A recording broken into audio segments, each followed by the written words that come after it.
brewery to make sure that everything was clean and tidy. Every business owner I've spoken with is dumping every dime into Valerie Hetty's campaign. Valerie Hetty was running for city council against the incumbent, Christopher Cooper. Christopher had served as a council member for years, but as of late, he had taken a drastic stance against Oktoberfest and every other festival that revolved around Leavenworth's thriving beer culture.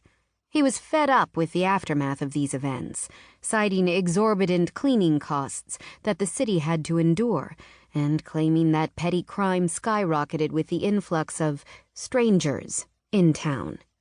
He had even gone so far as campaigning to make Leavenworth completely dry.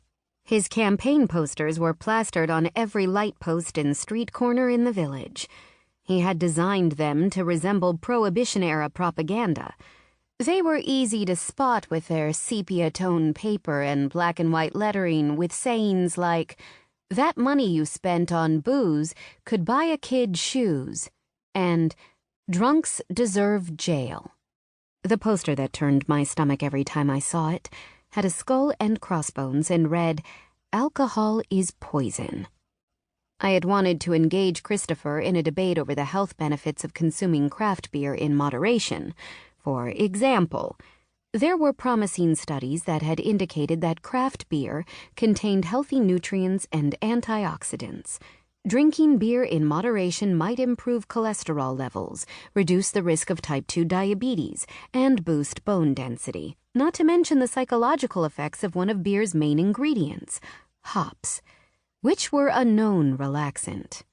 There was no point in trying to argue with Christopher. He had taken to picketing in front of the gazebo every day with a small group of faithfuls. They chanted, "Prohibition now!" His so-called temperance rallies had turned the village into a throwback to the 1920s. Business owners were up in arms. Leavenworth's economy would crumble without tourists' dollars. But Christopher was undeterred. He was convinced that the only way to preserve Leavenworth's charm was to outlaw alcohol and shift the focus of festivals like Oktoberfest, Maifest, and the Winter Light Fest to center on German traditions and heritage other than imbibing hoppy beverages. Garrett and I walked to our shared office, where he made a few notes about recipe adjustments on the far wall. He had created a dry erase wall to keep track of current beers in production and to brainstorm new flavor combinations. It reminded me of a chemistry classroom with formulas and ratios scribbled in colorful pens. Fortunately, Garrett had taught me how to decipher his notes. To anyone else, the dry erase board probably looked like the work of a madman. "Have you heard how Valerie is faring?"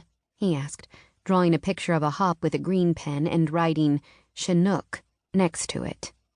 The smell of the dry erase pen was overwhelming. I shook my head and waved away the synthetic scent.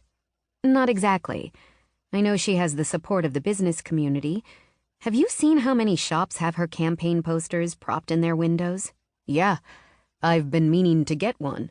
Garrett sketched out a ratio of hops to grains on the whiteboard. The way he stood in front of the whiteboard reminded me of a professor lecturing to a collegiate class, rather than a head brewer at a small craft brewery. It's hard to imagine anyone supporting his ideas. Leavenworth's entire way of life would change if Christopher gets elected. But there is a large contingent of people who are fed up with the tourists. I squeezed the hop cone in my fingers and sniffed it again. He's not wrong about some of the negative impacts of Oktoberfest. We experienced that firsthand. Drunk frat brothers getting cited for public intoxication, red Solo cups littering the street, the fact that you can't park anywhere near downtown from the end of September until now. And forget trying to get a seat at any restaurant. "Yeah, right," Garrett agreed. "And then, of course, this past year there was a murder to add in the mix. That probably only strengthens his resolve." True. We were quiet for a minute. I figured that Garrett, like me, was lost in the memory of a recent tragedy. But what Christopher is overlooking is that the pros well outweigh those cons. As I spoke, Christopher's stance sounded even more bizarre. "You're preaching to the choir."